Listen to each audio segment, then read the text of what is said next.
Shalom jemaat Tuhan, welcome to Gibeon Church. Mari saya undang kita untuk bangkit berdiri. Saat ini kita memasuki minggu Advent yang ketiga. Sebelum kita bersuka cita mengucap syukur bersama-sama, kita akan baca ayat fotum kita hari ini yang terdapat di dalam Lukas pasalnya yang pertama, ayat 30 sampai ayat yang 33. Kita akan baca secara bergantian, saya akan mulai terlebih dahulu. Kata malaikat itu kepadanya, "Jangan takut hai Maria, sebab engkau beroleh kasih karunia di hadapan Allah." Saudara, sesungguhnya engkau akan mengandung dan akan melahirkan seorang anak laki-laki, dan hendaklah engkau menamai dia Yesus. Ia akan menjadi besar dan akan disebut anak Allah yang maha tinggi, dan Tuhan Allah akan mengaruniakannya kepadanya tahta Daud, bapa leluhurnya. Dan ia akan menjadi raja atas kaum keturunan Yakub sampai selama-lamanya, dan kerajaannya tidak akan berkesudahan. Amin. Mari saudara, naikkan ucapan syukurmu, kita mau sembah dia. Dia yang lahir untuk menebus dosa kita, amin. Come on. For unto us a child is born, a son is given, a son is given. For unto us a child is born, a son is given, a son is given. The Messiah, oh to see him, to see you high and lifted up, shining in the light of your glory. Pour out your power and love as we sing holy, holy, holy. For unto us a child is born, a son is given, a son is given. For unto us a child is born, a son is given, a son is given. The Messiah, oh to see you high and lifted up, shining in the light of your glory. Pour out your power and love as we sing holy, holy, holy. To see you high and lifted up, shining in the light of your glory. Pour out your power and love as we sing holy, holy, holy. Holy, holy, holy. Mari puji dia. Holy, holy, holy. Holy, holy, holy. Holy, holy, holy. Come on, you say, Holy, holy, holy. you are holy. Holy, holy, holy. Oh, we praise you, Lord. Holy, holy, holy. Holy, holy, to see you high and lifted up, shining in the light of your glory. Pour out your power and love as we sing holy, holy, holy. To see you high and lifted up, shining in the light of your glory. Pour out your power and love as we sing holy, holy, holy. Say holy, holy, holy, holy. Holy, holy, holy. Holy, holy, holy. I want to see you One more time. Say holy. holy, holy, holy. Holy, holy, holy. Holy, holy, holy. I want to see you. Yeah. Amin. Tuhan Allah telah menyatakan dirinya melalui Yesus kepada kita yang telah hadir 2000 tahun yang lalu. Mari sama-sama kita bersyukur akan kehadirannya. Kita surga bergema, lahir Raja mulia, damai dan sejahtera turun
Welcome to Gibeon Church.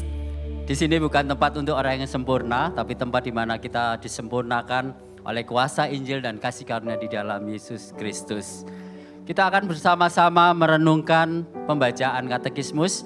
Minggu ini kita masuk pada pertanyaan yang ke-50. Saya akan membacakan pertanyaannya, lalu kita bersama-sama membaca jawaban dan pembacaan ayatnya. Pertanyaannya, apa makna kenaikan Kristus bagi kita?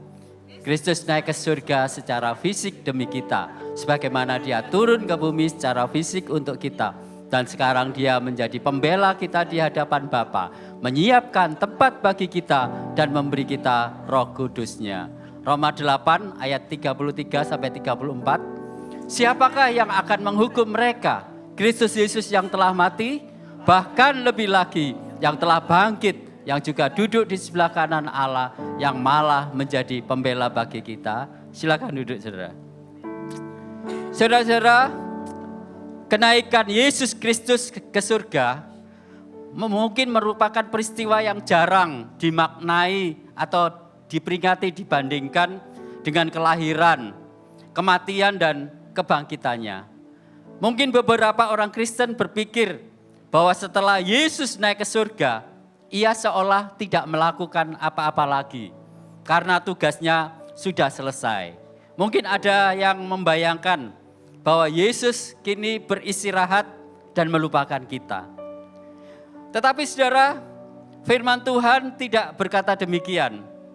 Sesungguhnya kenaikan Yesus adalah satu momen yang sangat penting juga. Sama pentingnya dengan Natal, Jumat Agung, dan Paskah. Dan peristiwa ini menegaskan sekali lagi kemenangannya atas maut yang tidak lagi berkuasa atas dia. Saudara, ketika Yesus naik ke surga, maka ia meneruskan kedudukannya sebagai raja yang berkuasa atas segala ciptaan. Ia memerintah sebagai raja di atas segala raja yang tidak hanya pernah datang ke dunia, tetapi kini hidup berkuasa selamanya. Saudara, inilah salah satu alasan mengapa masa Advent menjadi bermakna. Kita mengingat bukan hanya kedatangannya yang pertama di dalam kerendahan, tetapi juga pemerintahannya yang kekal di surga pada saat ini. Yesus sudah naik ke surga, duduk di sebelah kanan Allah Bapa dan menjadi perantara bagi kita. Ia adalah imam besar yang sempurna, yang telah mempersembahkan korban yang sempurna, yaitu dirinya sendiri. Dan sebagai imam besar kita, Yesus tidak pernah berhenti bersafaat bagi kita. Ia ada di sana menjadi pembela kita di hadapan Bapa dan memastikan bahwa anugerah yang telah dibayar lunas itu terus berlaku bagi setiap kita yang percaya. Saudara, melalui kenaikannya Yesus juga mengutus Roh Kudus. Ia tidak meninggalkan kita seorang diri. Roh Kuduslah yang membuat kita hidup, percaya, bertobat, dan berjalan di dalam kekudusan. Dan Roh Kudus juga terus menuntun gerejanya agar semakin serupa dengan Kristus. Dan justru karena Yesus pergi, maka sekarang kita diutus untuk mewartakan kasih karunia Allah kepada sesama. Yaitu satu panggilan yang semakin relevan di masa Advent ini. Yaitu ketika dunia menantikan terang di tengah kegelapan. Saudara, ketika kita melihat seluruh rangkaian karya Kristus, kelahirannya, kematiannya, kebangkitannya, kenaikannya, dan kelak kedatangannya yang kedua, maka kita melihat satu garis lurus bahwa semua tindakan itu adalah tindakan kasih-Nya bagi kita. Karena itu saudara, kita tidak layak meragukan penyertaan-Nya di dalam hidup kita. Seperti Paulus yang berkata di dalam Roma 8, jika Allah sendiri, pribadi yang seharusnya menghukum kita, justru membenarkan kita karena karya Kristus, maka tidak ada satupun yang dapat menggugat atau memisahkan kita dari kasih-Nya. Saudara, inilah jaminan bagi setiap kita yang telah dipersatukan di dalam Kristus. Dan saudara-saudara, di masa Advent ini kita diingatkan bahwa Dia yang datang ke dunia sebagai bayi, kini Dia duduk sebagai raja di atas segala raja yang memerintah dan membela kita. Dan suatu hari akan datang kembali untuk memulihkan segala sesuatu. Dan kenaikannya itu memastikan bahwa pengharapan itu bukanlah ilusi, melainkan satu kepastian yang teguh. Amin. Mari kita sama-sama bangkit berdiri. Saudara, saya mengajak kita bersama-sama untuk datang kepada Tuhan. Kita bertobat, kita perlu mengakui bahwa seringkali kita menghadapi pergumulan itu dengan rasa seolah-olah kita berjalan sendiri. Seakan Tuhan tidak memperhatikan hidup kita. Kita lupa bahwa Allah bukanlah pribadi yang jauh dan pasif, tetapi Tuhan yang dekat, yang menyertai dan memelihara kita setiap hari, bahkan sampai selama-lamanya. Mari kita berdoa.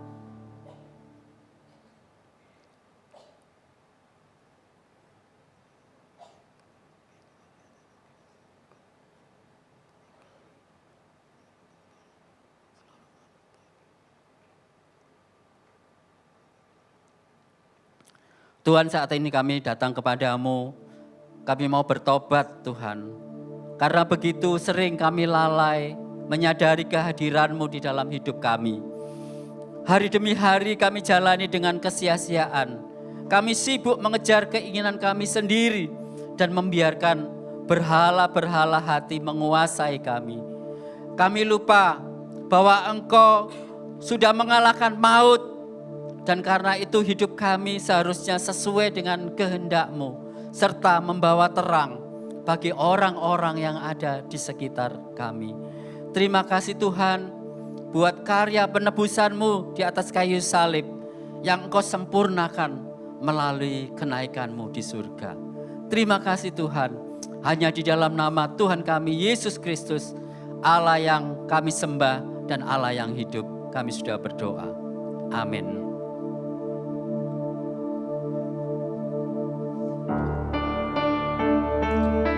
Saudara, saya ajak kita untuk mengarahkan hati kita, pandangan kita hanya kepada Kristus. Kita mau lihat begitu besar karya kasih-Nya yang sempurna. Kami nanti dalam gelap, tiada terang dan harapan. Dari surga Engkau datang, di mata-Mu anugerah. Tergenapi nubuatan, firman lahir ke dunia. Dari tahta yang mulia ke palungan yang hina. Mari angkat suaramu, kita mau puji Dia. Puji Dia Bapa, Putra dan Roh Kudus, Tritunggal.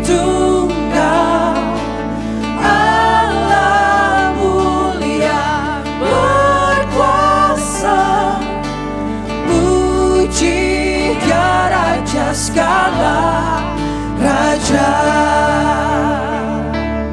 Katakan untuk kerajaan yang akan datang, untuk kerajaan yang akan datang dan menyambut yang hilang, untuk selamatkan umat yang rela disalibkan. Yes, meski dalam derita Kau lihat kemenangan, agar kita semua diselamatkan.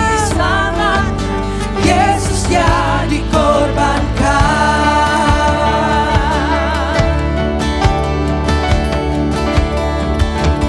Puji Dia Bapa, Putra dan Roh Kudus, Tritunggal.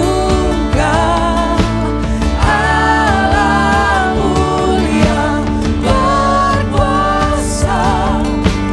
Puji Dia Raja segala raja.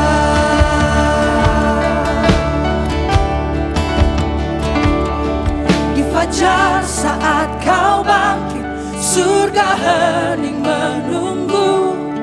Batu kubur terbuka, Kau telah kalahkan maut. Amin. Dia yang mati telah bangkit.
Engkau menyatakan dirimu di dalam Yesus. Yesus yang telah datang bagi kami, berkorban bagi kami, dan saat ini berdaulat, memimpin, dan mutlak bagi kami Tuhan. Biarlah kami sadar kami saat menghidupi kehidupan ini Tuhan, bahwa Engkau adalah Raja, Engkau adalah Tuhan kami, yang memegang kontrol atas hidup kami dan atas ciptaan-Mu Tuhan. Tata Raja yang teguh dari semula, Tuhan Kau ada sejak kekekalan, berotoritas penuh atas segalanya.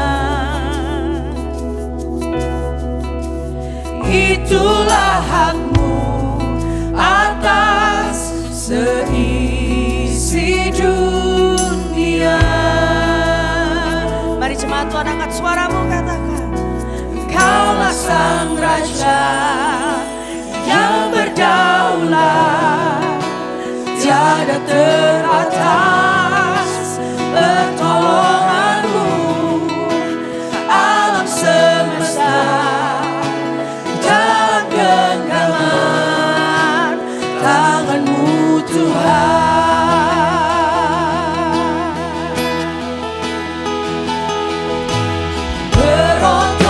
Berotoritas penuh atas segalanya. Itulah hak-Mu atas seisi dunia. Dia pemimpin kita yang sempurna, pemimpin yang sempurna, mutlak firman-Mu.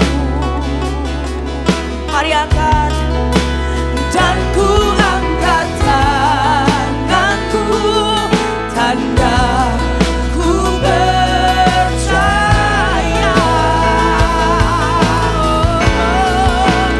Kaulah Sang Raja yang berdaulat, tiada terbatas pertolongan-Mu. Alam semesta dalam genggaman tangan-Mu Tuhan. Kaulah Sang Raja yang berdaulat, tiada terbatas pertolongan-Mu. Alam semesta dalam genggaman tangan-Mu Tuhan.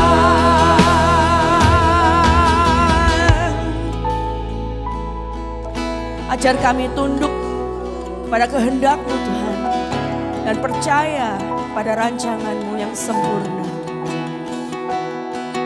Rencana-Mu akan terjadi, tak ada yang dapat halangi. Kerajaan-Mu tak akan tergoncangkan sampai selamanya. Rencana-Mu akan terjadi.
selamanya.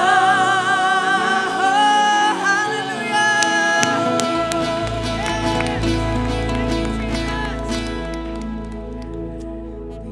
Kami bersyukur, kami menyembah Allah yang hidup, Allah yang in control, Allah yang berdaulat atas hidup kami, atas segala ciptaan Tuhan. Sering kami lupa Tuhan, bahwa segala sesuatu ada di dalam genggaman tangan-Mu. Firman-Mu ya dan amin, dan itu mutlak menjadi kebenaran kami. Meskipun seringkali Tuhan kami terganggu atau discourage melihat sekeliling kami. Dan mungkin kami berpikir Tuhan tidak in control. Tapi biarlah hari ini kami diingatkan kembali bahwa di dalam segala sesuatu tidak ada yang luput dari rencana-Mu Tuhan. Amin. Bahkan kegagalan kami pun tidak bisa menggagalkan rencana-Mu. Kelemahan kami tidak bisa menggagalkan rencana-Mu. Kedaulatan-Mu melebihi segala-galanya. Ajar kami percaya sepenuhnya kepada-Mu Tuhan. Kami umat-Mu saat ini menyerahkan seluruh kehidupan kami. Ciptaan-Mu ini Tuhan tunduk kepada Engkau sebagai Raja kami dan Tuhan kami. Sebentar kami akan mendengarkan firman-Mu. Biarlah Injil kebenaran itu menyinari setiap hati kami Tuhan. Sudut-sudut hati kami yang mungkin saat ini kehilangan pengharapan atau mungkin meragukan kasih-Mu.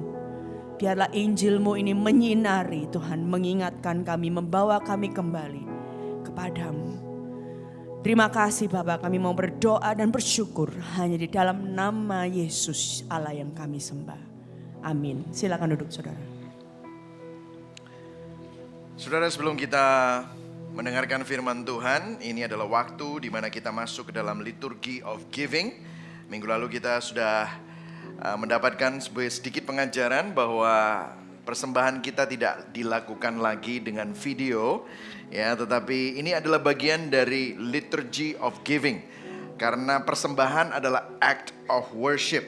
Persembahan dalam ibadah Kristen adalah bagian dari respon umat Allah akan apa yang Tuhan sudah lakukan bagi kita. Saudara, kalau saudara pelajari secara teologis, kasih karunia selalu mendahului ketaatan. Inisiatif Allah selalu mendahului apa yang menjadi perbuatan manusia. Artinya kalau kita memberi, itu artinya Tuhan terlebih dahulu memberi kepada kita. Kita baca sama-sama Yakobus 1 ayat 17, kita yang keras kita baca sama-sama. 3, 2, 1. Setiap pemberian yang baik dan setiap anugerah yang sempurna datangnya dari atas, dari Bapa segala terang. Yang setuju katakan amin. Karena itu kita memberi bukan supaya diberkati, tetapi karena apa saudara? Sudah diberkati. Dan melalui Natal kita melihat bahwa Allah yang berkuasa berinkarnasi menjadi daging dalam bayi yang tidak berdaya. Allah yang tidak terbatas menjadi manusia yang terbatas. Allah yang mulia menjadi hina. Allah yang kuat menjadi rapuh. Kenapa? Karena ingin merengkuh kerapuhan kita. Supaya saudara dan saya yang seharusnya binasa memperoleh hidup yang kekal. Bukankah itu pemberian yang terbaik? Jadi hari ini mari sama-sama kita mendengar panggilan firman Tuhan di Mazmur 96 ayat 8. Bawalah persembahanmu dan masuklah ke pelatarannya. Dengan hati yang bersyukur, dengan ucapan syukur kita memberi yang terbaik kepada Tuhan. Mari sama-sama kita berdoa.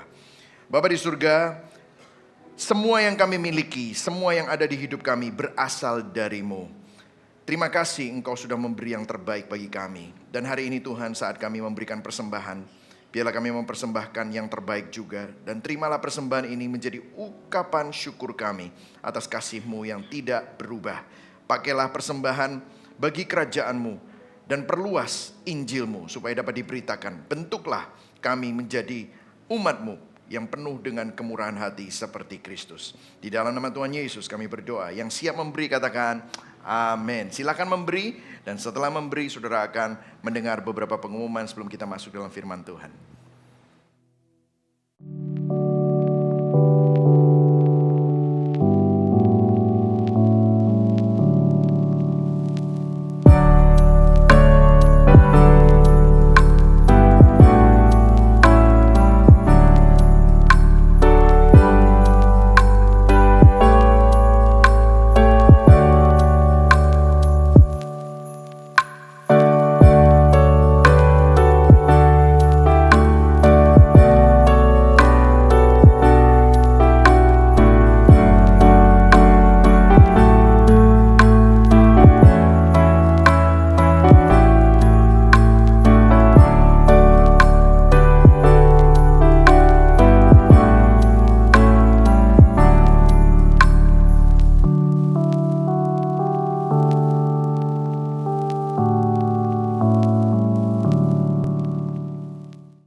Hello guys, welcome home. Saya Ong and this is Gibeon Weekly News.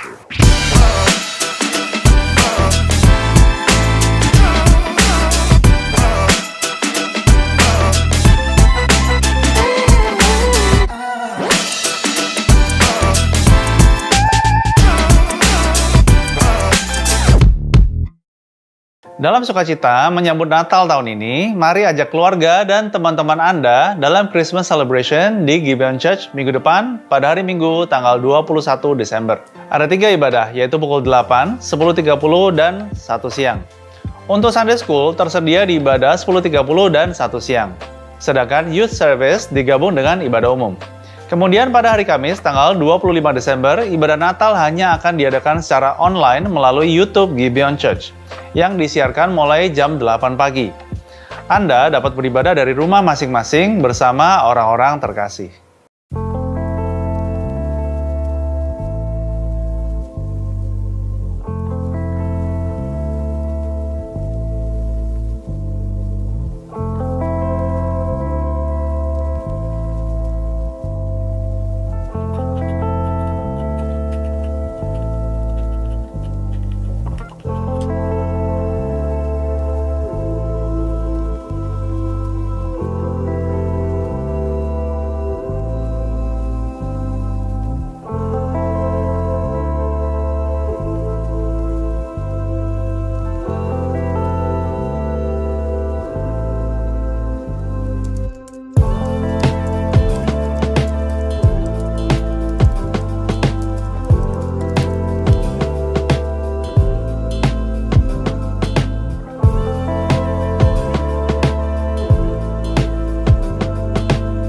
Kalau ada AI, kenapa butuh sahabat Injil?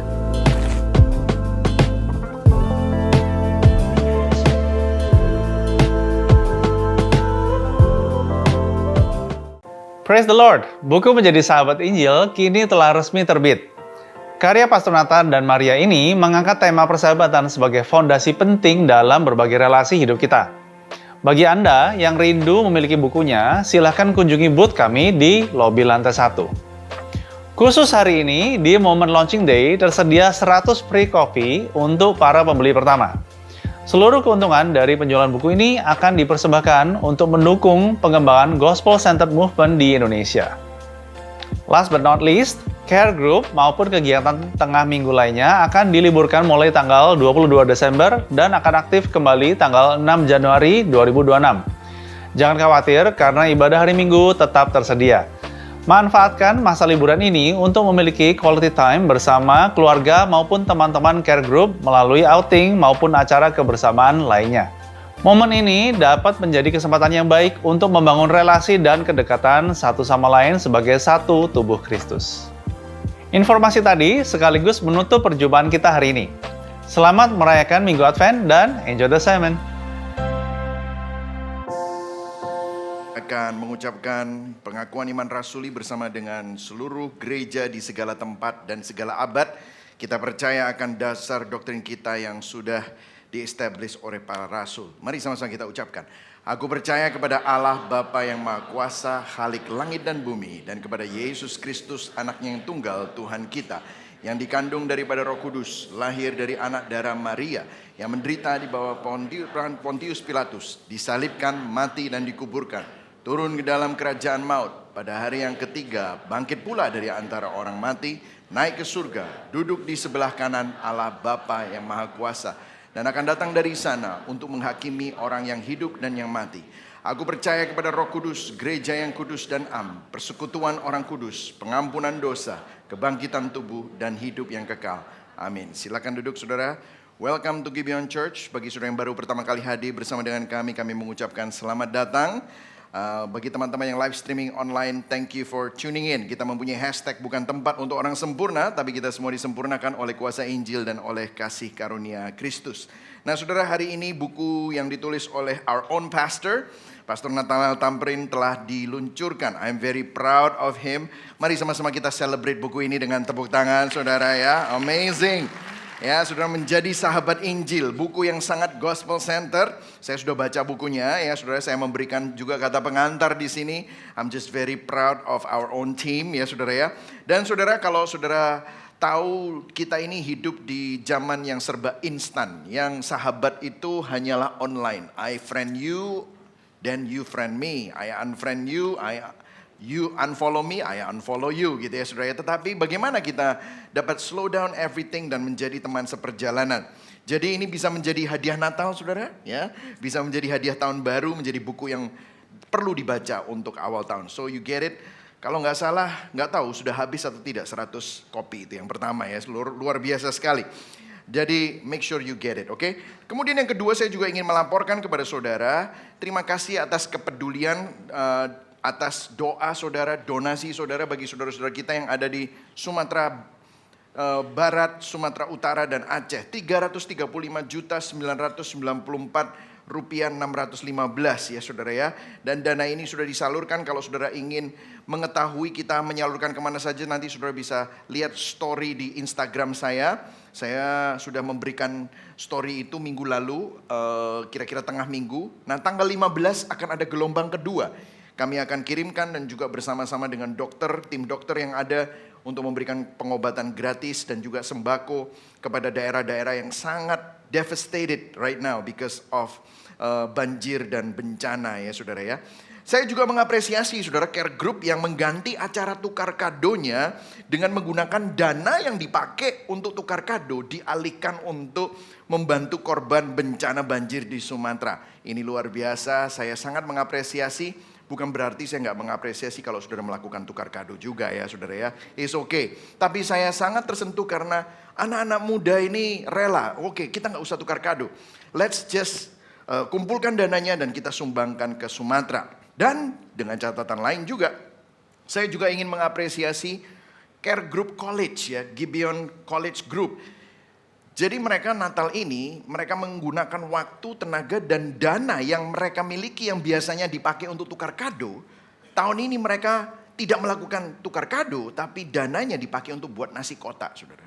Kemudian buat nasi kotak, ratusan nasi kotak, mereka urunan dengan dana mereka sendiri, bukan budget dari gereja.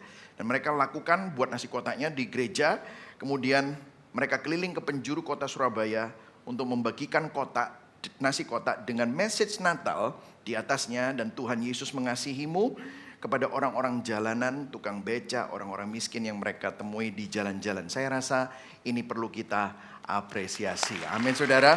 Ini adalah gospel in action.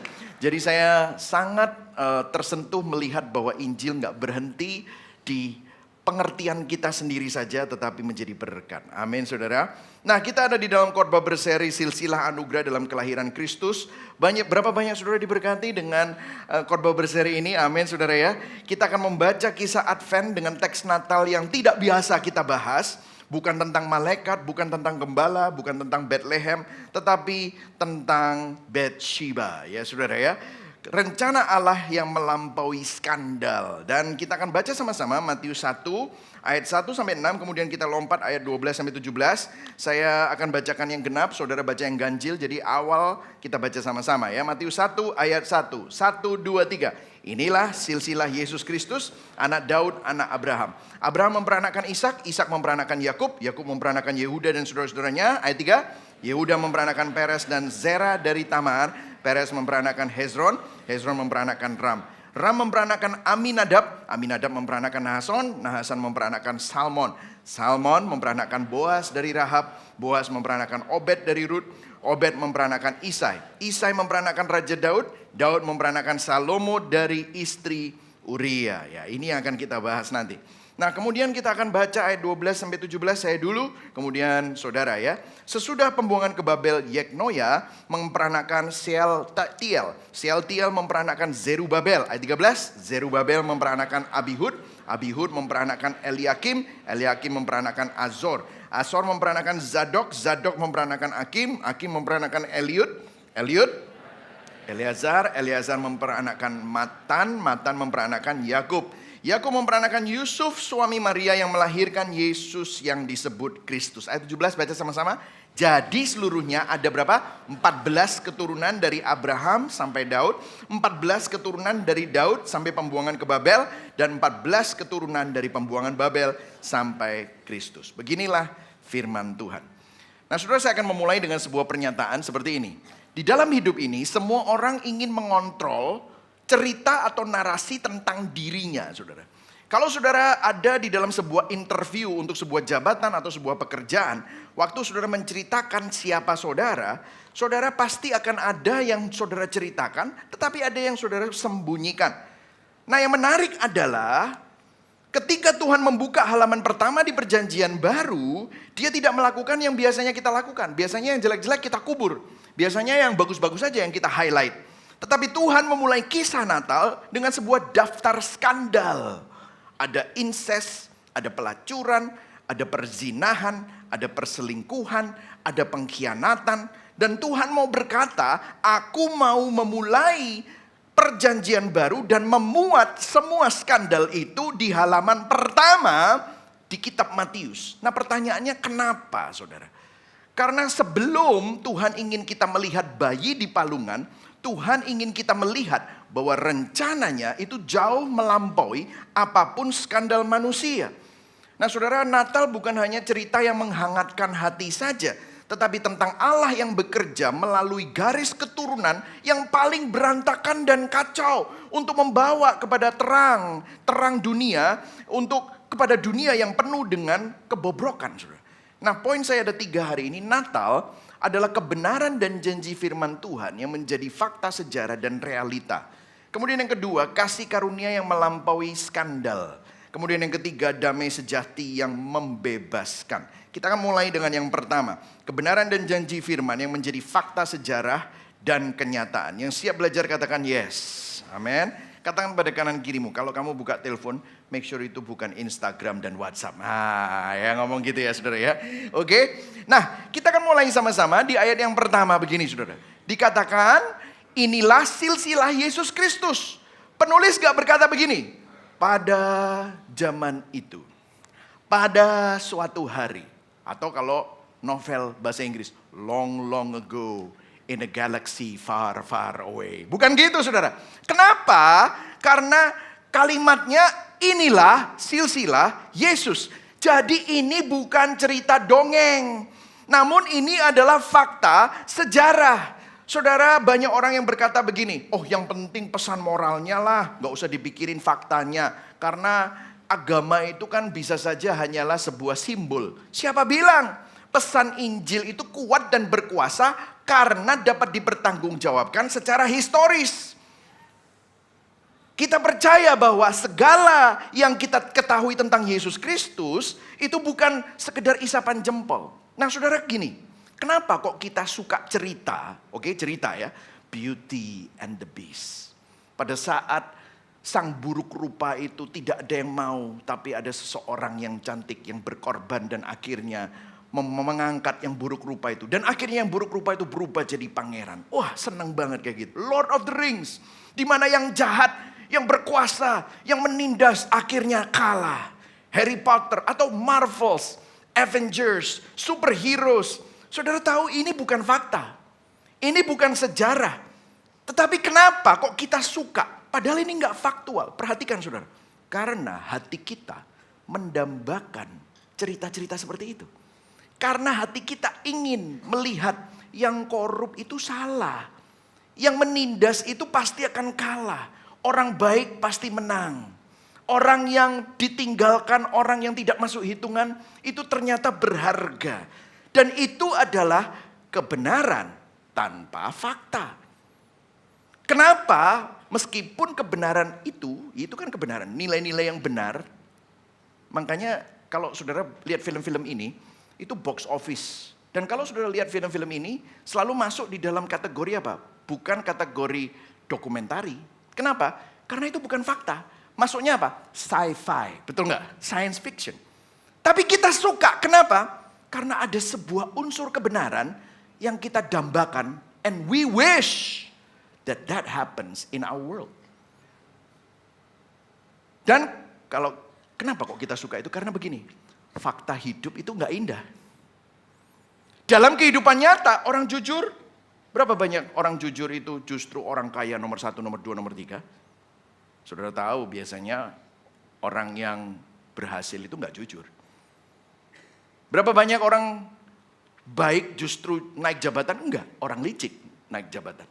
Orang idealis, saudara kalau saudara perhatikan biasanya orang yang baru lulus SMA atau baru lulus perguruan tinggi berkata, aku mau kerja bukan demi uang, tetapi demi perubahan. Terus biasanya susu-susu, bapak-bapak, dia belum makan garam gitu saudara. Masih naif kan gitu saudara ya. Dan benar saudara, setelah 20 tahun kerja jadi budak korporat, mereka akan merasa, percuma lah memang kita mesti kerja demi uang, demi cuan. Seperti sebuah batu yang dikais, yang kena air terus menerus, akhirnya terkorosi. Idealisme manusia terkorosi. Seperti batu itu, akhirnya sedikit demi sedikit sudah jadi apatis dan sinis terhadap kehidupan. Saudara, ada sebuah kritikus sastra yang berkata begini, ketika kita nonton film-film fantasi yang penuh dengan nilai-nilai idealisme dan kebenaran, seperti Lord of the Rings, seperti Beauty and the Beast, sebenarnya kita melarikan diri dari kenyataan. Hidup ternyata penuh dengan abu-abu, tidak sesederhana hitam dan putih. Kalau saudara mengharapkan kebaikan pasti menang, itu naif. Seperti seseorang pengecut yang menolak realita. Jahat banget ini. Dan kalau tidak ada Natal yang dibuktikan dengan fakta sejarah, maka mereka benar. Betul nggak? Itu hanyalah sebuah kenaifan. Kalau tidak ada campur tangan Allah, maka cerita kelahiran Yesus hanyalah sebuah kisah inspirational. Tetapi kalau kita lihat kelahiran Yesus, memang kelahiran Yesus itu cerita Natal juga punya dunia yang dalam keadaan hancur. Tokoh dengan kuasa yang supranatural, dia menyembuhkan orang sakit, mengusir roh jahat, meredakan badai, membangkitkan orang mati. Tetapi ceritanya nggak selalu indah. Apa yang terjadi? Ada pengkhianatan, ada penyalipan, seolah-olah semua harapan tamat, seolah-olah kebaikan mati, ada kegelapan. Tetapi puji Tuhan ada kebangkitan, ada kemenangan atas dosa dan maut. Tampaknya itu mitos yang indah. Tetapi puji Tuhan itu semua dapat dibuktikan oleh fakta sejarah. Kalau ini cuman hanya cerita, maka saudara pulang dari gereja, bagus ya khotbahnya, iya. Tapi Senin saudara balik, itulah kenyataan.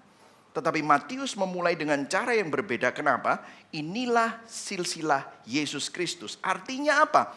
Kebenaran itu menjadi fakta yang nyata, yang ideal menjadi kenyataan. Kasih memang menang pada akhirnya. Kasih itu lahir dalam sejarah. Kasih itu ada di Bethlehem dalam diri Yesus Kristus. Artinya sang kebenaran itu menjadi fakta dan masuk ke dalam sejarah manusia. Yesus bukan sekedar simbol, tetapi dialah Allah yang masuk menjelma menjadi manusia dan benar-benar masuk ke dalam sejarah kita. Saudara, pangeran yang mencium dan membangunkan kita dari tidur. Superman yang menyelamatkan kita, beauty yang mengorbankan diri untuk the beast, itu semua hanyalah bayangan untuk satu pribadi, yaitu Yesus Kristus. Kalau saudara dan saya ketemu sama anak kecil, terus saudara ngomong, anak kecil itu ngomong sama saudara, itu ada gak sih pahlawan seperti Superman di bumi ini? Saudara bisa bilang, ada. Namanya siapa? Yesus Kristus. Yang setuju katakan amin. Itu adalah fakta sejarah. Jadi saudara, reflektifnya bagi kita, karena Natal adalah fakta sejarah, maka baca sama-sama yuk 3 hal ini. Yang pertama adalah masa depan kita aman di tangan Tuhan. Yang setuju katakan amin. Yang kedua apa? Kebaikan akhirnya akan menang. Yang ketiga apa? Keadilan Allah pasti akan ditegakkan saudara. Kalau Natal itu adalah fakta sejarah dan Kristus betul-betul bangkit, maka masa depan sejarah itu bukan kekacauan saudara, tetapi justru pasti akan dipulihkan secara sempurna. Kalau saudara lihat kanker ada di mana-mana, usia tua yang membuat kita renta, ketidakadilan, sistem korup yang saudara mungkin muak melihat yang terjadi di bangsa kita. Itu bukan nasib masa depan bangsa kita.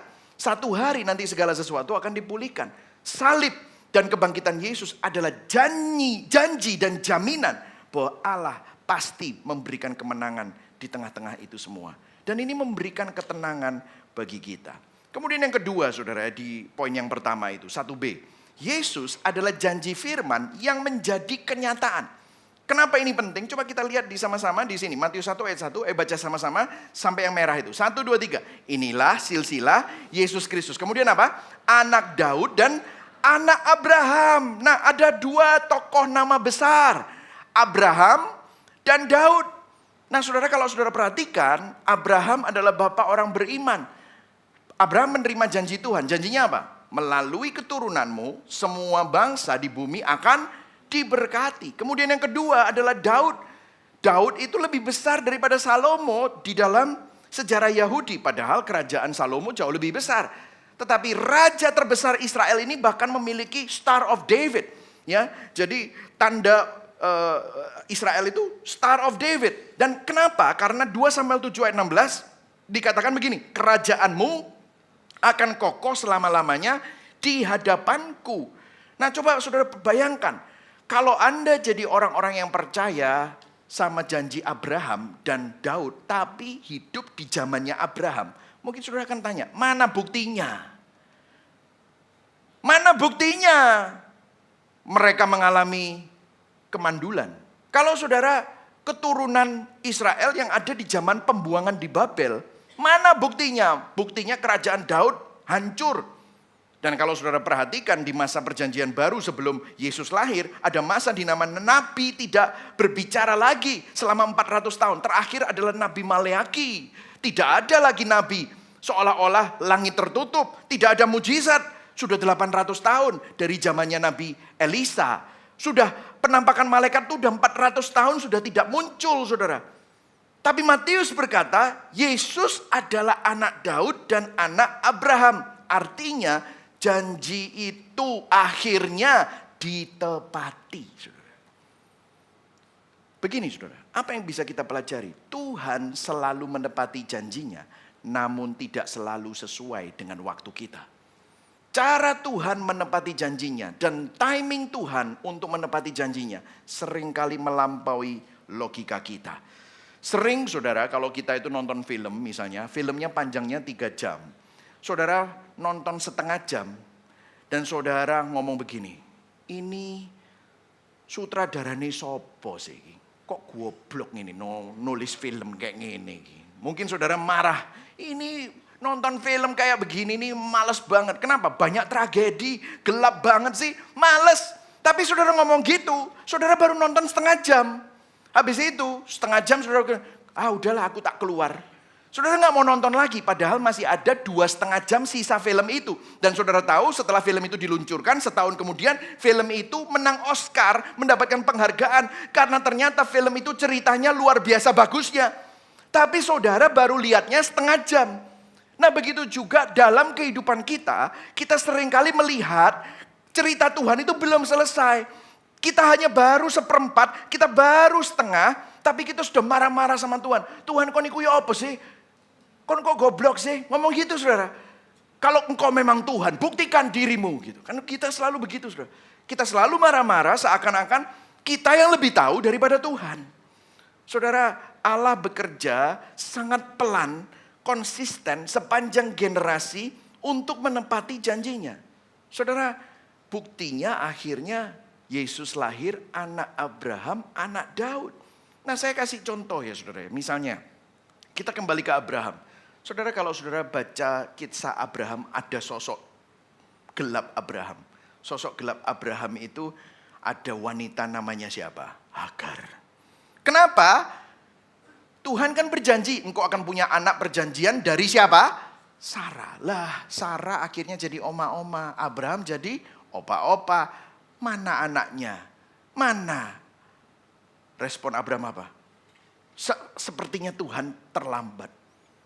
Sarah juga bilang, iya gak mungkin, aku sudah menopause. Sudahlah, gak mungkin. Kita cari yang muda, yang subur, yang seksi, yang sehat. Siapa? Hagar. Jadi mereka berdua mengambil alih. Saudara perhatikan di sini, apa yang bisa kita pelajari? Saya tulis di bawah itu. Setiap kali kita tidak percaya bahwa Tuhan menepati janjinya dengan waktu dan caranya, kita cenderung berusaha untuk menjadi Tuhan.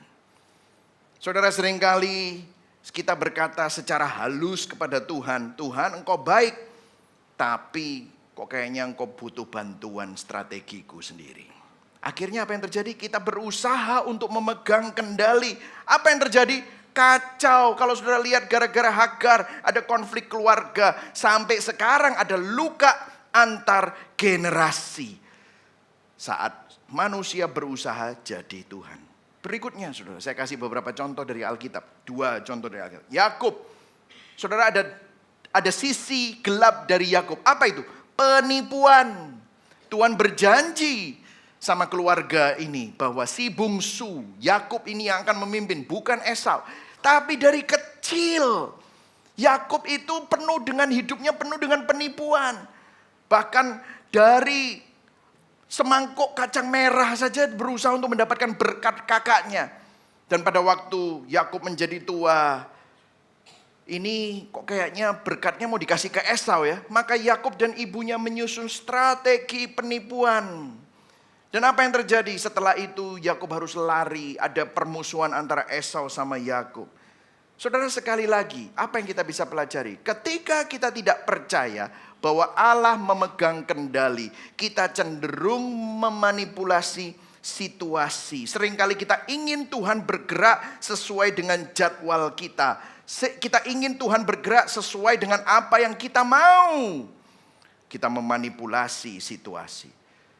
Saya mau tarik contoh kepada diri kita sendiri. Saya tahu di sini banyak orang tua, maka saya mau memberikan contoh karena saya sendiri pun juga bisa jatuh dan pernah jatuh di dalam keblinger di dalam dosa ini. Orang tua seringkali berusaha untuk menjadi Tuhan bagi anak-anak. Saudara, peran orang tua seharusnya apa? Mengasihi, mendidik, membimbing, mendoakan. Bukan untuk menjadi Tuhan bagi anak-anak. Tapi apa yang terjadi? Banyak orang tua motivasinya baik. Tapi karena takut anak-anaknya ini salah ambil langkah, mereka berusaha jadi Tuhan atau suara Roh Kudus bagi anak-anaknya. Mengontrol setiap keputusan kecil, mengontrol segala sesuatu. Akhirnya anaknya bisa tertekan, bisa stres. Kalau anaknya memberontak, mengontrol pakai rasa bersalah. Berapa banyak sering dengar, kamu itu sudah tak gembol 9 bulan. Ya, gini kamu enggak menghargai mama gitu saudara ya. Enggak menghargai papa yang sudah cari duit setengah mati untuk kamu. Akhirnya anaknya ya wis gitu. Ya udah gitu ya saudara. Saudara mengancam, saudara meledak-ledak. Saudara menarik kasih kalau anak itu enggak mau menuruti kemauan kita. Saudara, itu bukan mengasihi. Itu bukan membimbing dengan kebenaran, tetapi memanipulasi anak demi berhala kita. Demi rasa aman kita sendiri. Saya suka sekali dengan apa yang dikatakan oleh Bu Charlotte ya, salah satu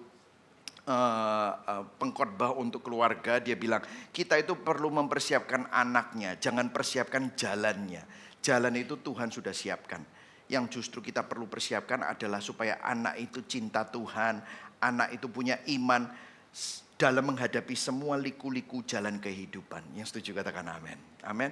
Kita lupa pelajarannya. Kita lupa bahwa Tuhan lebih mengasihi anak-anak kita daripada kita mampu mengasihi mereka, saudara.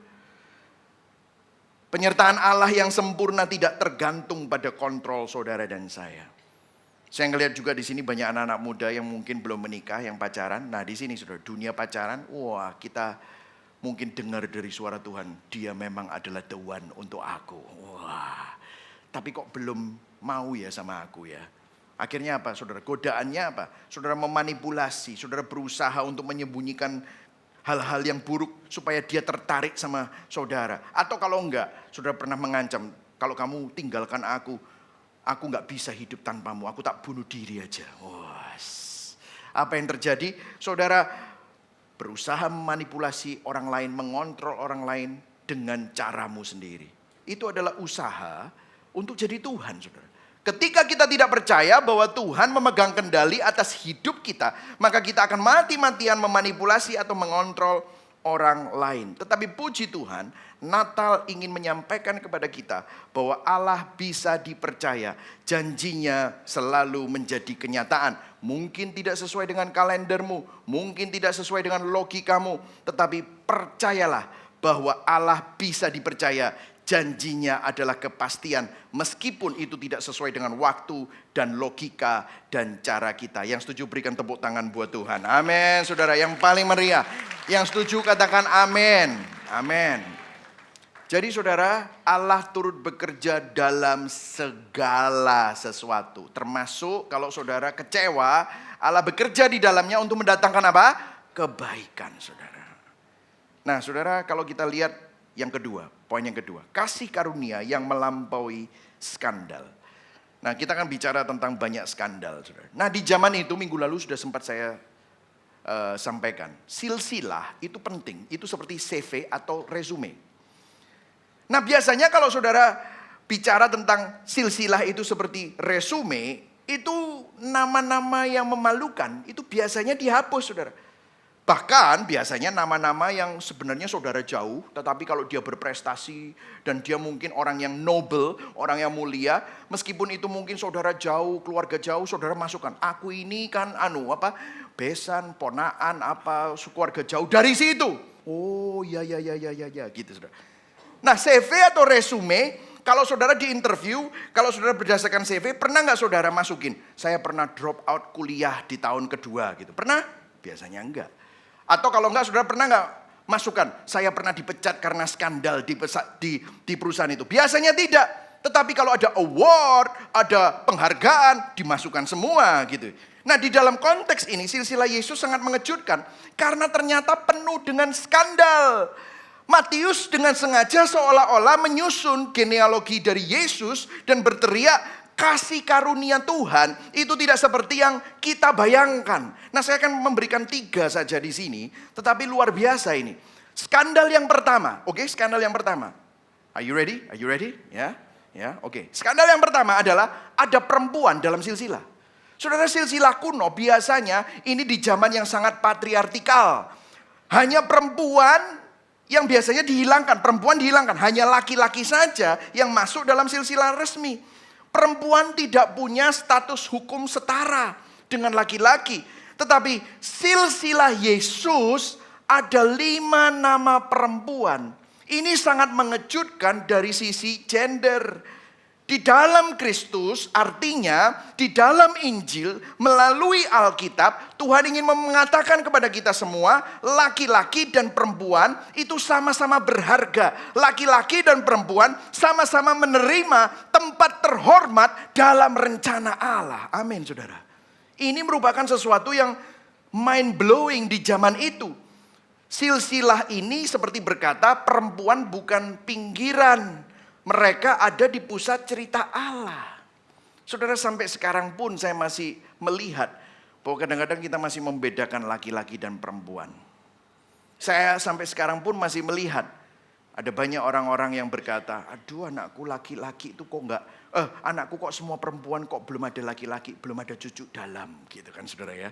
Seakan-akan wanita itu tidak berharga, pria lebih berharga. Tahukah saudara, rencana Allah tetap berharga di dalam setiap hidup anak-anak kita, laki-laki ataupun perempuan. Yang setuju katakan amin. Yang ngomong amin perempuan semua itu, lihat. Saudara setuju nggak ini? Lihat ini Alkitab ini. Ini Alkitab yang bilang bahwa laki-laki dan perempuan sama-sama berharga dan menerima tempat terhormat di dalam rencana Allah. Yang setuju katakan amin. Amin. Nah saudara, kita perlu melihat bahwa Alkitab ini sebenarnya menentang semua tradisi budaya yang diambil dari cara pikir manusia. Skandal kedua, oke, adalah ada bangsa asing dan outsider di dalam silsilah Yesus. Ini menarik sekali karena orang Yahudi is very discrimination, sangat rasis. Karena mereka sangat menghargai pure blood. Dan di dalam cerita ini ada 5 perempuan dan 5 perempuan itu seakan-akan sengaja kayak Tuhan tuh, aku bangga sama orang-orang ini. Dan Tamar, Rahab, Ruth dan Bathsheba itu ada hubungannya dengan outsider. Tamar kemungkinan besar orang Kanaan. Rahab perempuan Kanaan dari Yeriko. Ruth perempuan Moab. Istri Uria, Bathsheba, terhubung dengan orang Het, bangsa asing. Ini menunjukkan apa? Bahwa ternyata Tuhan sangat memperhatikan orang-orang yang tidak sesuku, seras. Saudara begini ya saudara, saya mau spend time di sini saudara. Saudara, saya punya beberapa teman yang pindah dari Jakarta ke Surabaya. Kemudian waktu kita ngopi-ngopi dia mengatakan kepada saya observasinya. Kok saya lihat di Surabaya itu perbedaan diskriminasi ras itu lebih kelihatan ya daripada Jakarta. Oh ya masa ya? Iya. Bahkan kalau kita masuk ke gereja, kita bisa lihat, gereja ini semuanya orang Jawa. Gereja ini semuanya orang Chinese dan kaya. Bahkan ada gereja-gereja Chinese yang ini orang suku ini orang suku ini orang suku ini. Nah, saya percaya kalau saudara nanti ke surga, saudara akan ketemu dengan berbagai bangsa bahasa, segala lutut bertelut, segala lidah mengaku bahwa Yesus adalah Tuhan. Artinya begini saudara, Alkitab dari awal sudah ngomong sama kita semua. Kita tidak bisa rasis, kita tidak bisa mendiskriminasi. Karena semua bangsa, semua bahasa berharga karena Tuhan juga cinta mereka. Tuhan mati di atas kayu salib untuk setiap suku, setiap ras. Tidak ada dibeda-bedakan. Kalau kita ada di sini, itu semata-mata karena kasih karunia. Amin saudara. Amin saudara. Kita perlu loh ini, masukkan di dalam hati kita. Saudara, jujur kita seringkali melihat dunia dengan lensa budaya kita sendiri. Tapi biarlah lensa budaya kita rubah dengan lensa Injil. Kemudian skandal yang ketiga adalah kejatuhan moral. Yang lucu adalah justru puncaknya di sini saudara. Saudara, kalau saudara lihat Rahab bukan hanya orang Kanaan, tetapi dia adalah pelacur di Yeriko. Kalau saudara lihat Tamar itu di Kejadian 38 kita sudah mempelajarinya di dalam cerita sebelumnya. Dia menyamar sebagai pelacur untuk tidur dengan mertuanya, Yehuda, saudara. Dan saudara kalau pelajari di sini, Bathsheba mengingatkan kita bahwa Salomo lahir dari hubungan perzinahan dan pembunuhan berencana. Jadi kalau saudara lihat, menariknya Yesus bukan hanya keturunan mereka, tetapi keturunan mereka dari generasi yang paling gelap. Dari Tamar bukan disebut Yehuda yang saleh, bukan. Tapi anak hasil inses.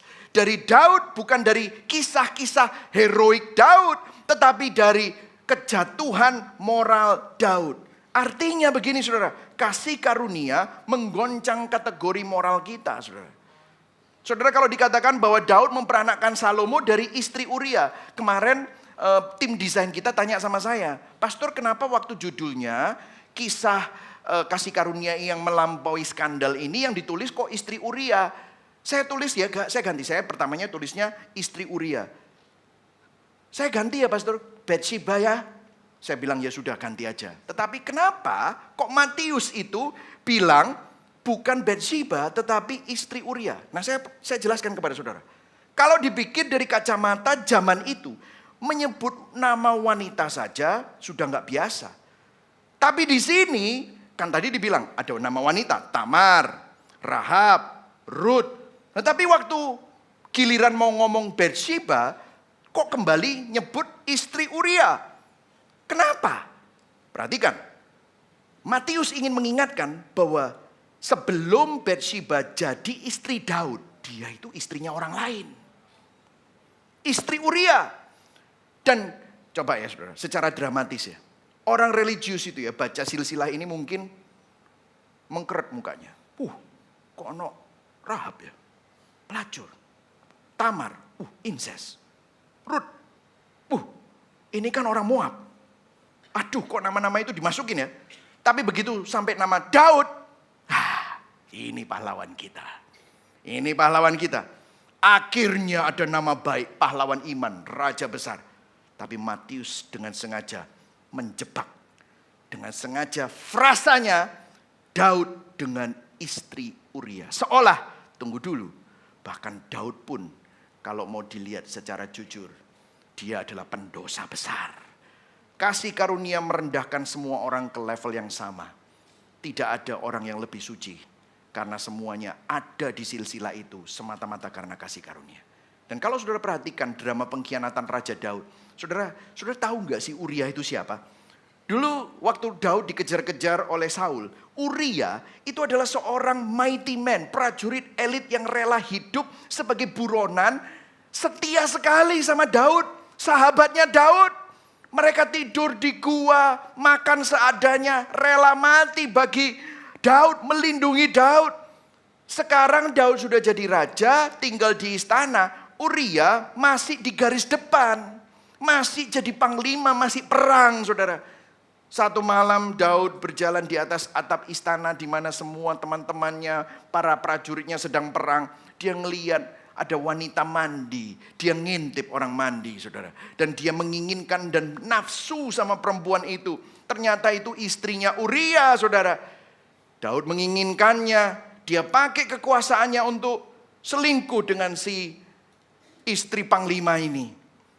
Dan pada waktu Batsheba hamil, Daud panik. Daud mengatur supaya Uria ini pulang. Urianya itu sangat solider. Kalau dia pulang, saya nggak mau masuk ke rumahku. Karena prajurit-prajuritku itu semua perang. Maka aku akan tidur di luar. Tapi aku pulang, nurut sama sahabatku yang jadi raja. Betapa honorable Uria seperti itu. Daud bilang, ya sudah, kembalilah perang. Dia bilang, taruh di garis depan yang paling berbahaya. Dipastikan biar Uria mati. Wih, ini lebih jahat, saudara. Saudara, kalau saudara lihat drama-drama Korea di Netflix, saudara kepingin marah lihat orang seperti ini, saudara. Uria akhirnya apa? Mati. Dan Daud jadi seperti pahlawan, mengawini, menikahi jandanya Uria. Saudara, kalau saudara tahu ini sewaktu dia dihardik oleh Nabi Nathan, betapa jahatnya kamu. Nah, saudara, apa yang dilakukan Daud terhadap Uria itu lebih kejam. Bahkan dari Rahab dan Tamar. Matius sengaja berkata, kalau kamu pikir Rahab bobrok, kamu pikir Tamar jahat, di hadapan Tuhan, Daud juga jahat. Disinilah kita bisa melihat di hadapan Tuhan semua manusia butuh kasih karunia. Yang setuju katakan amin. Jadi kalau saya bisa gambarkan ya begini. Yesus itu di meja makan keluarga itu ya. Nih, meja makan keluarga Yesus, duduk bersama dengan Yesus. Ada seorang pelacur namanya Rahab. Ada seorang perempuan asing namanya Ruth. Ada raja besar yang merencanakan pembunuhan dan berhasil dan menyelingkuhi istri sahabatnya namanya Daud. Ada perempuan, seorang korban dari sistem. Siapa itu? Tamar. Istri yang selingkuh, Batsheba. Inilah bayangan meja makan keluarga dari Yesus. Dan kalau saya bisa kasih nama meja ini adalah meja kasih karunia. Di silsilah Yesus, mereka semua sederajat. Gak ada yang bisa bilang, aku di sini karena aku hebat. Gak ada. Aku di sini karena aku layak. Tidak ada. Aku di sini karena aku rohani. Tidak ada. Saudara, disinilah ini menghancurkan kita yang ada di gereja. Di gereja ada orang kaya, orang miskin, lulusan S3, ataupun yang putus sekolah, orang yang masa lalunya bersih, ataupun yang masa lalunya sangat gelap. Semua kita berdiri di tanah yang sama. Kita berdiri di bawah kaki Yesus Kristus. Tidak ada yang bisa meninggikan hidungnya. Tidak ada yang terlalu rendah yang tidak bisa diangkat. Itulah gereja yang sejati. Komunitas orang-orang yang bobrok, yang disatukan oleh kasih karunia. Bukan disatukan oleh prestasi. Saudara, rekam jejak siapa? Saudara sandarkan dirimu sama rekam jejaknya siapa? Kalau agama akan berkata begini, aku berikan rekam jejak terbaikku kepada Tuhan, maka dia seharusnya sudah selayaknya memberkati aku dan berkenan kepadaku. Ini agama, saudara. Kita berperforma dulu supaya kita diterima. Tetapi Injil berkata, kamu gak mampu, rekam jejakmu itu seperti kain kotor di hadapanku. Tetapi Kristus memberikan kita rekam jejaknya yang sempurna. Saudara diterima terlebih dahulu meskipun saudara tidak layak diterima. Sekarang setelah saudara diterima, maka hidupmu berubah. Saudara diterima terlebih dahulu sehingga saudara bisa berubah. Saudara mengalami banyak transformasi. Injil berkata Yesus datang menjalani hidup yang seharusnya kita jalani. Tetapi dia mati karena kematian yang seharusnya kita tanggung. Ada pertukaran terjadi. Dosa kita diberikan kepadanya. Tetapi kebenaran Yesus diberikan kepada kita. Seperti seseorang yang CV resumenya hancur. Yesus kayaknya mau ngomong, berikan kepadaku CV-mu. Berikan kepadaku resumemu. Aku yang tanggung konsekuensinya. Dan aku akan berikan resumeku kepadamu. Dan itu diperhitungkan. Berikan tepuk tangan. Ini adalah Injil. Amin saudara. Nah makanya saudara kalau saudara baca di Ibrani 2 ayat 11. Ini bahasa Indonesia masa kini. Mari sama-sama kita baca. 1, 2, 3. Yesus membersihkan manusia dari dosa-dosa mereka. Dan dia yang membersihkan. Serta mereka yang dibersihkan itu sama-sama mempunyai apa? Satu Bapa. Itulah sebabnya Yesus tidak malu mengaku mereka itu sebagai saudara-saudaranya. Wow.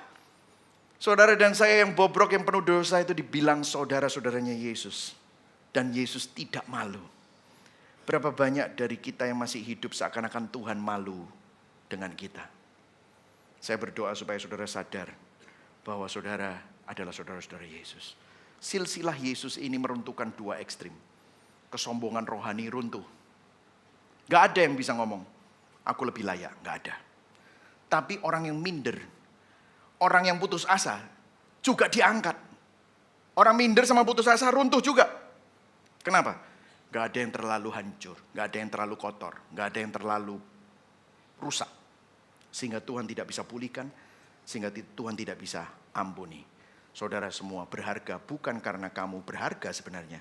Tetapi karena Kristus yang berharga rela bayar harga untuk memberikan kamu kasih karunia. Sehingga kita yang tidak berharga menjadi sangat-sangat berharga. Amin saudara. Kita masuk ke dalam poin yang ketiga, terakhir.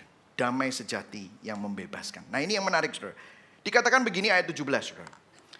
Jadi seluruhnya ada 14 keturunan. Terus kemudian ada 14 keturunan lagi dan ada 14 keturunan lagi.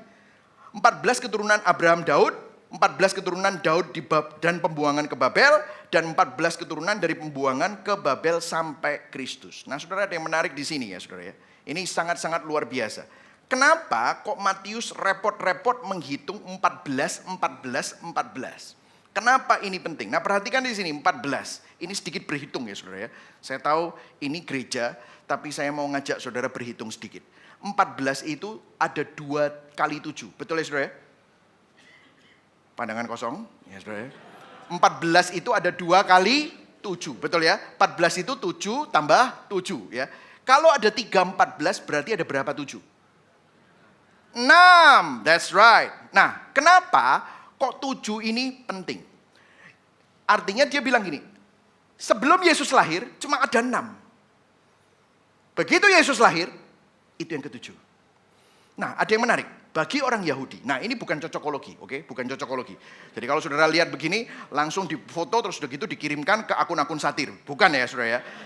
Supaya saya dihujat gitu ya saudara. No. Karena begini saudara. Ini sudah dibuktikan karena ini cara penulisan Yahudi. Sudah ada 4 scholar yang saya baca bukunya yang mengkonfirmasi hal ini. Nah bagi orang Yahudi, perhatikan ya saudara. Itu 7 adalah angka kesempurnaan. 7 adalah angka istirahat. Buktinya apa? Tuhan menikmati ciptaannya di hari ke-7. 6 hari, hari ke-6 menciptakan manusia, hari ke-7 dia menikmati, dia istirahat. Makanya hari ke-7 itu adalah Sabat rest. Kalau saudara kerja 6 tahun, tahun ke-7 tidak boleh panen. Kenapa? Karena tahun ke-7 adalah tahun beristirahat. Dan kalau sudah 7 tahun kali 7 kali, maka tahun yang ke-50 setelah 49 tahun itu adalah tahun Yobel.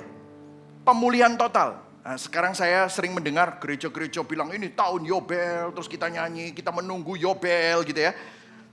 Jadi angka 7 adalah pola umum cara Allah bekerja dari sejarah, dari POV, point of view Yahudi. Dan ini adalah pembaruan total yang Allah bawakan. Jadi kalau kita lihat 14, ada 6 kelompok 7. Nah, sejarah Israel sebelum Yesus itu ada 6 kelompok 7. Jadi sejarah sudah berjalan berapa bab? 6 bab. Nah, saya akan tunjukkan kepada saudara sedikit mengenai apa yang menjadi pemikiran kita semua hari ini dan pembahasan kita semua hari ini. Nah, saya akan coba tunjukkan. Saya mau coba pakai papan tulis sedikit nih saudara ya. Tapi papan tulisnya sekarang agak keren. Papan tulisnya pakai ini saudara ya.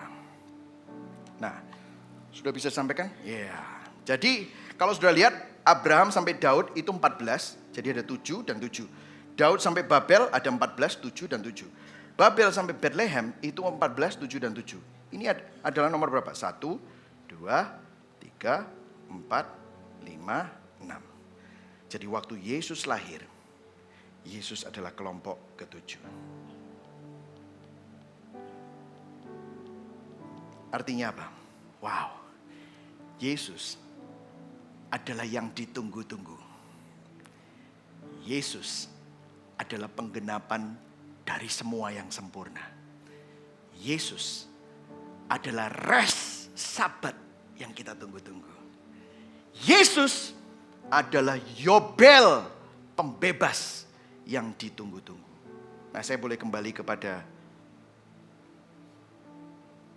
PowerPoint saya. Nah, saudara, kalau saudara perhatikan, ada sebuah quote dari seorang scholar. Dia berkata begini, mengenai ini semua. Dikatakan bahwa angka 14 yang merupakan 2 kali 7 akan dipahami oleh pembaca Yahudi sebagai simbol kesempurnaan. Dengan pola 3 kali 14 ini, Matius sedang menunjukkan bahwa Yesus datang pada momen penentu kelompok ke-7 dalam sejarah penebusan Allah. Artinya apa? Kelahiran Yesus, Natal, membuka bab yang ke-7. Artinya Yesus adalah puncak dari pola itu. Apa maknanya? Apa yang mau disampaikan Matius melalui pola ini? N.T. Wright di dalam bukunya Jesus and the Victory of God dikatakan begini, Yesus mewujudkan tahun Yobel di dalam dirinya sendiri. Saudara, gereja tidak perlu nunggu tahun Yobel lagi. Gereja gak perlu bernubuat bahwa tahun Yobel akan datang sebentar lagi. Tidak. Tahun Yobel sudah terjadi di dalam Yesus Kristus. Dia datang untuk memberitakan pembebasan. Dia datang untuk memberitakan pengampunan.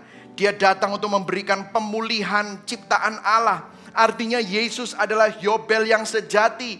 Dia datang untuk memberikan kita istirahat, rest. Dia datang untuk memberikan kita ketenangan. Dia datang untuk memberikan kita shalom yang sejati. Saudara gak perlu cari itu di tempat lain. Saudara gak perlu lagi tunggu lagi revival untuk datang. Revival has come and he is in Jesus Christ.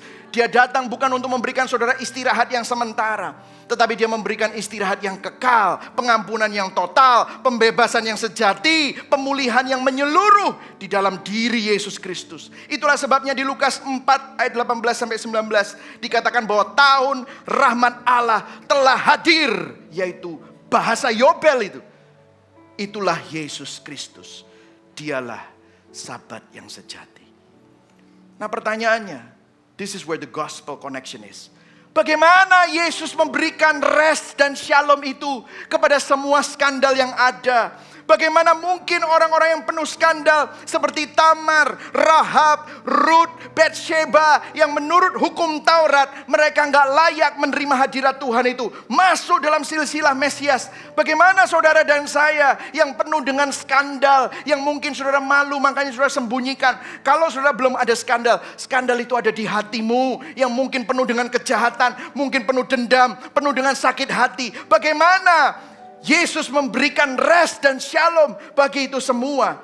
Jawabannya bukan karena Tuhan menurunkan standarnya. Jawabannya adalah karena Tuhan memindahkan beban dosa, hukuman dosa itu kepada anaknya sendiri.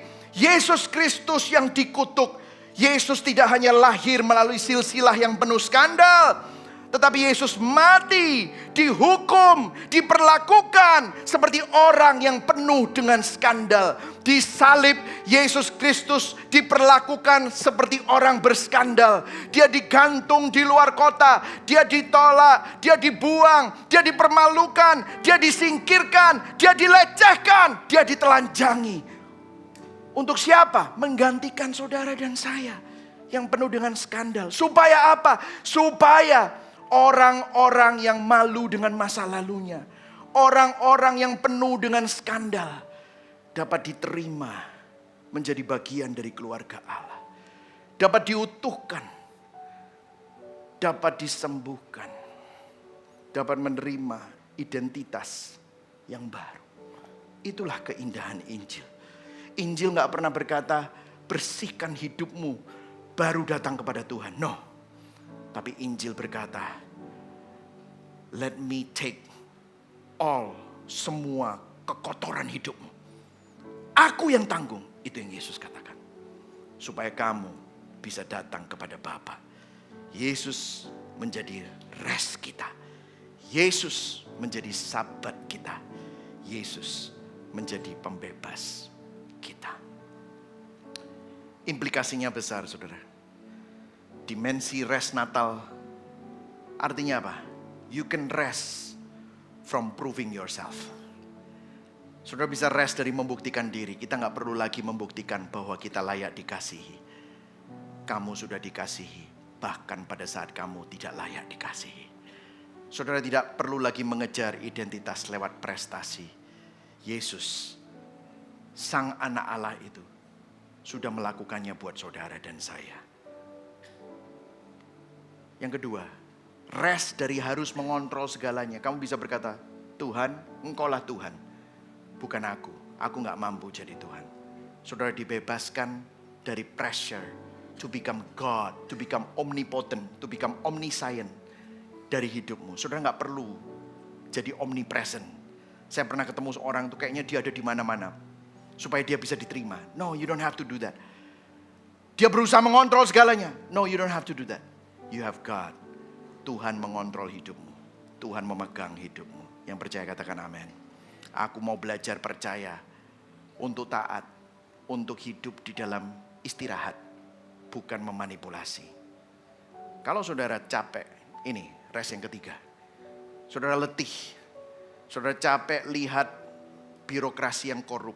Saudara capek melihat pejabat yang tidak bisa diandalkan. Saudara capek melihat keadaan dunia yang penuh dengan suap penyuap.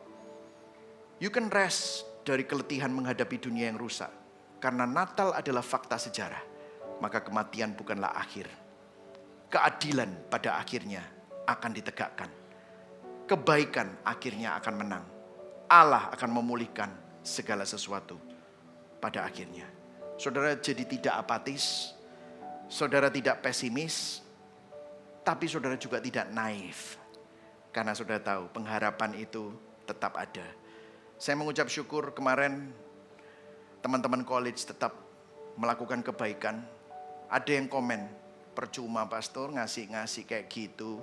Kayak buang garam di tengah laut. Tapi let me tell you, diperhitungkan sama Tuhan. Karena mereka yang muda itu sedang berpartisipasi untuk menunjukkan belas kasihan Tuhan kepada orang-orang yang terpinggirkan. Artinya Tuhan disenangkan. Satu hari orang-orang yang terpinggirkan itu dirangkul sama Tuhan. Dan yang kita lakukan, makanya Yesus bilang, waktu kamu ngasih makan orang yang lapar, waktu kamu ngasih pakaian kepada orang yang telanjang, kamu melakukannya buat aku. So you can rest dari keletihan menghadapi dunia yang rusak. I know it's not fair. Tapi satu hari, apa yang not fair akan ditegakkan sama Tuhan. Akan disembuhkan, akan dipulihkan. Dan kalau hari ini kita berpartisipasi bersama dengan Tuhan, tidak ada yang sia-sia. So, pesan Advent minggu ini, jangan hanya kagum sama cerita Natal, tapi percayalah kepada Dia. Bersandarlah kepada pribadinya. Dia sudah membuktikannya. Ada orang yang mendengar khotbah ini dan berkata, saya belum percaya, tapi saya merasa sangat terhibur. Itu bagus. tapi terhibur saja, itu akan pudar. You need to trust Him. Will you come and trust Jesus? Kalau hari ini Anda belum, hari ini adalah hari yang baik untuk Anda datang kepada Tuhan. Amin. Reflektifnya saudara, di area mana aku masih hidup seolah-olah aku harus membuktikan diri kepada Tuhan dan orang lain? Di situasi apa aku sedang mencoba menjadi Tuhan kecil yang berusaha mengontrol semuanya? Bertobat saudara. You're not God. You can't do it. You can't handle the pressure to become God. Yang ketiga, bagian mana dari dunia yang rusak ini, yang membuat kamu capek, membuat kamu tuh apatis. Bagaimana fakta dan realitas Natal ini menolong saudara mengubah cara pandangmu supaya saudara dapat memiliki new way of looking at the world. Mari sama-sama kita bangkit berdiri. Kita akan naikkan sebuah lagu, What Love My God.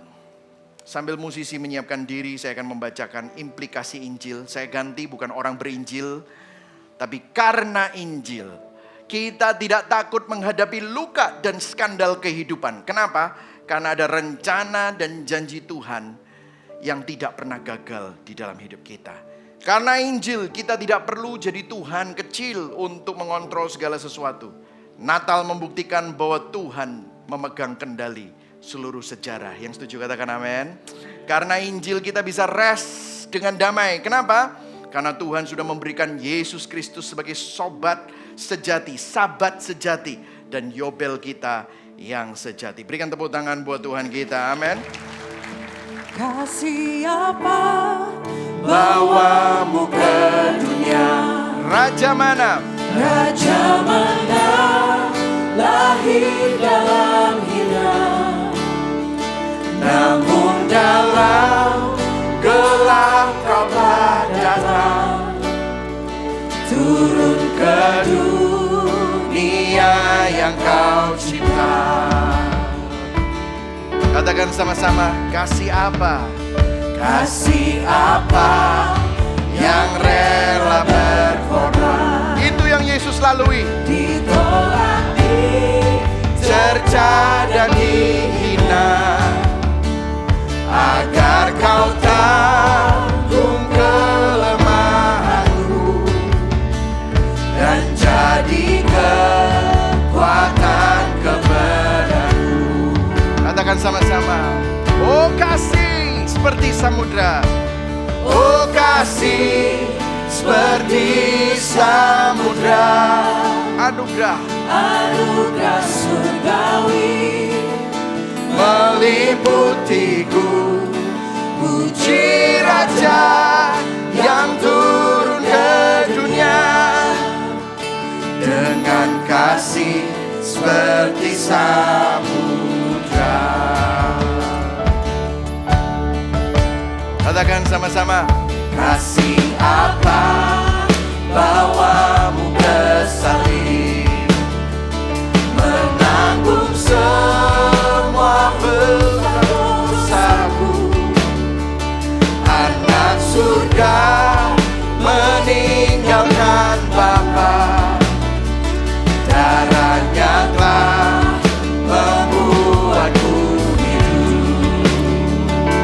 katakan sama-sama dengan sembah Dia, katakan, Oh kasih seperti samudra, amin. anugerah surgawi meliputiku. Puji Raja yang turun ke dunia dengan kasih seperti samudra. Kasih apa? Katakan, Kasih apa sangat murah hati, yes. dengan kuasa How can it be, Lord? menebusku, Bagaimana mungkin Tuhan? menghadapi kegelapan dan kubur. Bangkitkanku, jadikan milikku. Bangkitkanku, jadikan milikku. Dengan segenap hatimu katakan, oh kasih Oh kasih seperti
meresponi firman ini dengan mengambil perjamuan kudus yang sudah disediakan.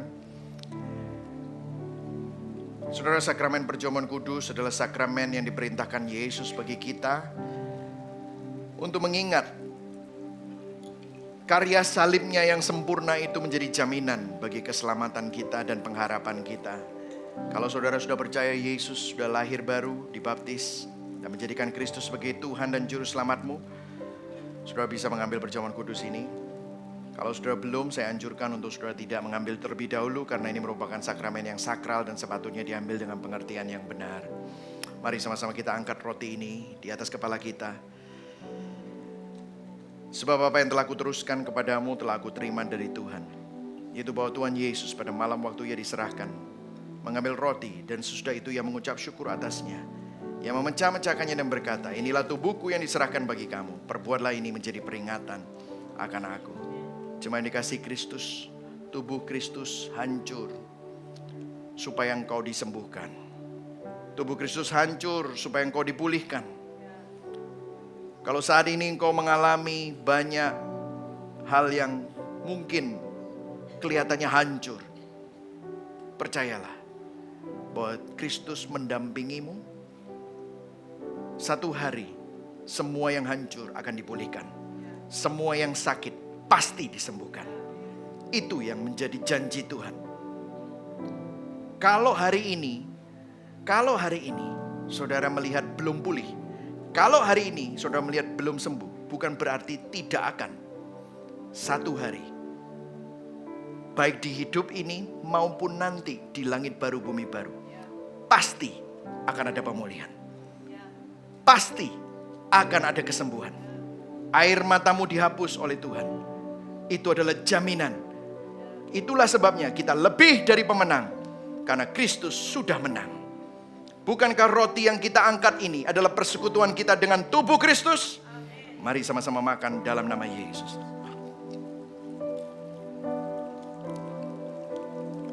Kita ambil cawan ini, kita angkat di atas kepala kita.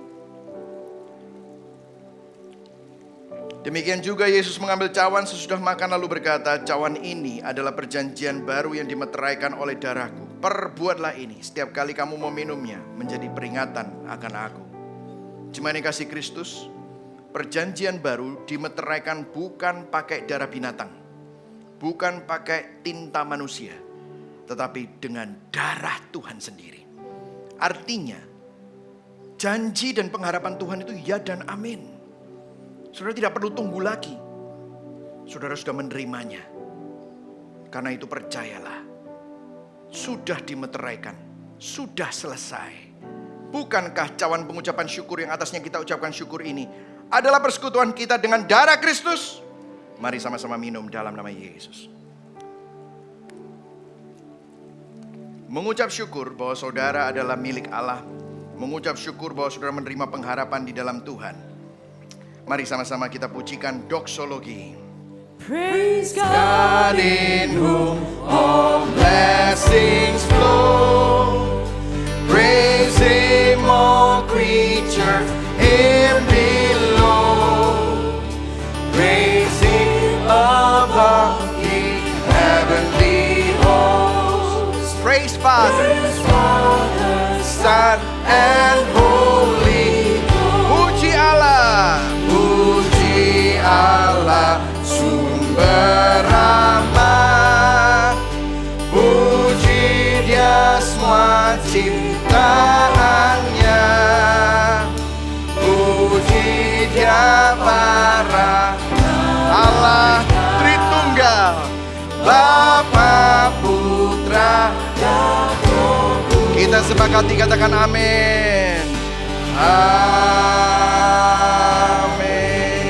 Mari sama-sama kita arahkan hati dan tangan kita kepada Tuhan yang menyelamatkan, memelihara dan menopang kita. Jemaat yang dikasihi Kristus, engkau milik Allah, engkau sudah ditebus. Natal bukan hanya ilusi atau sci-fi, science fantasi, tetapi adalah fakta sejarah yang bisa dibuktikan secara historis. Kristus lahir, Kristus masuk dalam sejarah manusia dan Dia bangkit. Itulah sebabnya kamu punya pengharapan yang pasti di dalam Dia. Tuhan memberkati engkau dan melindungi engkau. Tuhan menyinari engkau dengan wajahnya dan memberi engkau kasih karunia. Tuhan menghadapkan wajahnya kepadamu dan memberikan engkau damai sejahtera. Kiranya Allah Bapa, Putra dan Roh Kudus memberkati saudara, menyertai saudara dari sekarang sampai Dia datang kedua kali, bahkan sampai selama-lamanya. Yang percaya sama-sama katakan amin. Berikan tepuk tangan yang paling meriah. Happy Sunday, God bless you.